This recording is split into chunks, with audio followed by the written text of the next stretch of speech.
A Game 2 nail-biter turned into a comfortable win for the Guardians as they exploded for 5 runs in the bottom of the 8th inning to take Game 2 and push this best-of-3 wildcard series to a decisive Game number 3 Thursday. It's huge. I mean, it was an 0-2 count, I believe, and he's just ready to fire. And those last couple innings, it was not easy to see. And our guys jumped on Melton pretty well, and Bo with such an unbelievable at-bat off Herter. And for us, it was a frustrating day offensively for us, with 2 hits leading into the 8th, and for our guys to explode like that and kind of get some separation felt really good. When the shadows are like that, you can't see spin.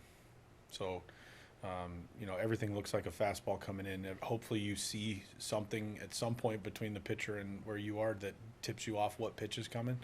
But it is really difficult, and it's all nearly impossible to hit at that time, but our guys stepped up huge, and our guys never talk about the shadows. They never talk about whether you can see or not, and a lot of times that's what it takes. It takes just, hey, everyone on the planet knows it's hard to see right now. We don't need to talk about it. Just go out and compete.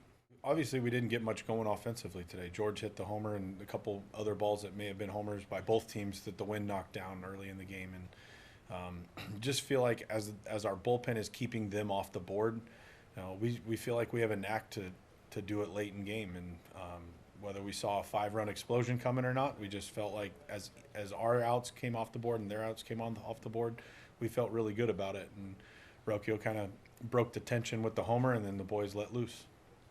Brayan Rocchio had the decisive blast, breaking the 1-1 tie in the bottom of the 8th with a solo home run to right field.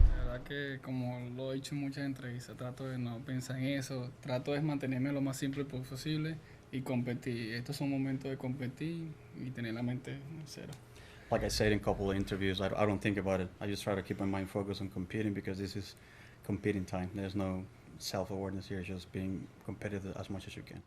Man, no, o sea, es un pitcher que ya yo había conocido, me lo enfrenté en AAA. José me había hablado mucho del pitcher. Entonces traté de ser lo más simple, porque es un tipo que lanza 100. Y tú sabes cuando son 100 a esta presión del momento, que baja las revoluciones, y traté de ponerme lo más simple posible, y gracias a Dios se lo batió. I've been lucky to face him a couple of times, even in AAA, and always in these situations, a guy's throwing 100, you have to tone it down a little bit and keep it a little simple. And I was talking to Jose, and his recommendation was just look for that fastball, and that's what I was trying to do. De verdad que, ¿sabes? Yo desde que comenzó el juego yo dije, hoy tengo que dar rolling, porque yo sé que si lo voy para arriba no va a ser un out automático, que me pasó en el primer turno.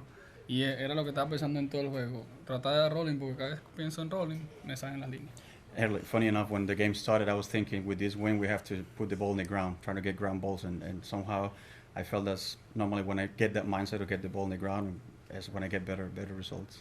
Daniel Schneemann followed a Stephen Kwan double with one of his own to bring Kwan home before Bo Naylor clubbed a 2-out, 3-run home run to right to extend the lead to 6-1 and essentially put this one away. I think it's important to just understand that, we're here for a reason. We're here because we trust the guys that are in that clubhouse, at our sides, that's out in the field, in whatever position we're at. And we know that, we have all the tools to be able to go far in this game. With all that being said as well, I think it's just understanding that, this is something to be grateful for, and to not kind of let us, not let take over our minds in a way. This is something that, we should be going out there having fun, just continue to play our game, and, take advantage of every opportunity that's in front of us. I think that's what we do when we're at our best. No, no, it does not. Yeah, it's definitely difficult, and it's 2 different viewpoints. But you try to make do with what you got.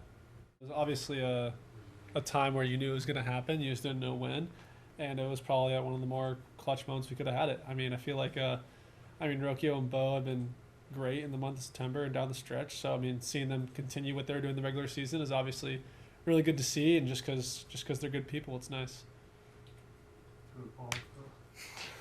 Cade Smith was able to escape a bases-loaded situation in the top of the 9th to secure the win for Cleveland. George Valera had opened the scoring with a solo homer to right center there early in the ballgame. Javier Baez tied the game at 1 with a single, but Stephen Vogt won another challenge to take a second run off the board thanks to Chase DeLauder, who, by the way, dropped his first fly ball in the top of the first, but threw out Zach McKinstry at third base to end the top of the fourth inning. That was a huge play. Obviously, great throw, great read. Chase, that was an unbelievable debut. I thought everything about it was great. His at-bats were outstanding. He could have easily let that play in the first inning, rattle him, and take him out of the rest of the day. Tanner picked us up huge in that inning, getting the 3 punch-outs, and but really impressed by Chase's at-bat quality, and then obviously the outfield play after the sun ball in the first. It was outstanding.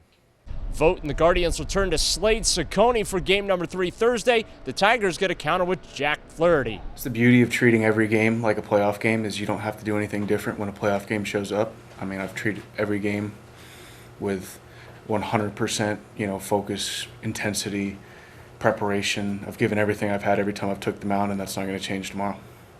I'm going to trust whatever report that the coaches and the catchers give me. I have my own ideas I've watched my at-bats against these guys. We're going to come up with a plan, and I'm going to go execute it, and that's how it's going to go. It's going to be the same process that we've stuck to all year. We've played them a lot. I've pitched against them twice. They know me, I know them. Let's see who's better tomorrow. They got a great lineup. I trust myself, I trust this staff, and it's going to be fun. It's going to be a great game. With the Guardians at Progressive Field, I'm Darrell Ryder for Sports Radio 92.3 The Fan.